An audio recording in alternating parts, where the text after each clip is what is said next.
Hi guys, இந்த வீடியோவில் வந்து யூஎஸ்பி டைப் சி பின்னை பற்றி நம்ம பார்க்க போகிறோம். யூஎஸ்பி டைப் சி பின்னை நீங்கள் ஆல்ரெடி பார்த்துருப்பீங்க. இந்த மாதிரி ஷேப்பில் இருக்கும். மேபி இதை தான் வந்து உங்கள் ஃபோன் சார்ஜராக கூட நீங்கள் யூஸ் பண்ணிட்டு இருக்கலாம்.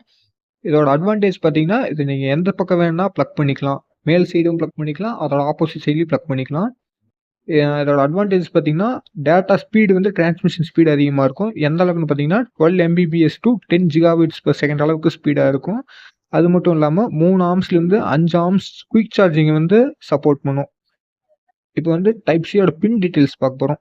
நீங்கள் பார்த்தீங்கன்னா தெரியும், டாப்லேயும் பாட்டம்லேயும் உங்களுக்கு ஆப்போசிட் சைட்ஸில் பின் இருக்கும். இந்த ரீசனால தான் வந்து நீங்கள் திருப்பி குத்தினாலும் சார்ஜ் ஏறுது.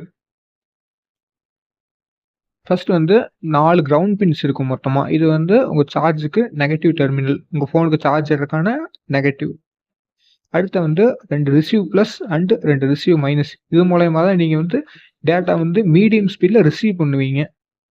அடுத்த 2 transfer plus 2 receive transfer minus. இது மூலயமா தான் வந்து நீங்கள் டேட்டா வந்து நார்மல் ஸ்பீடில் டிரான்ஸ்மிட் பண்ணுவீங்க. அடுத்த வந்து 4 வி பஸ் இருக்கும். இதனால தான் வந்து உங்கள் ஃபோன் சார்ஜ் ஆகுது. இதில் தான் பவர் சப்ளை இருக்கும், பாசிட்டிவ் டெர்மினல். அடுத்து வந்து செகண்டரி பஸ் 2 இருக்கும். இது எதுக்குன்னு பார்த்தீங்கன்னா, வி பஸ்க்கு சப்போர்ட் பண்ணுறதுக்காக 2 செகண்டரி பஸ்.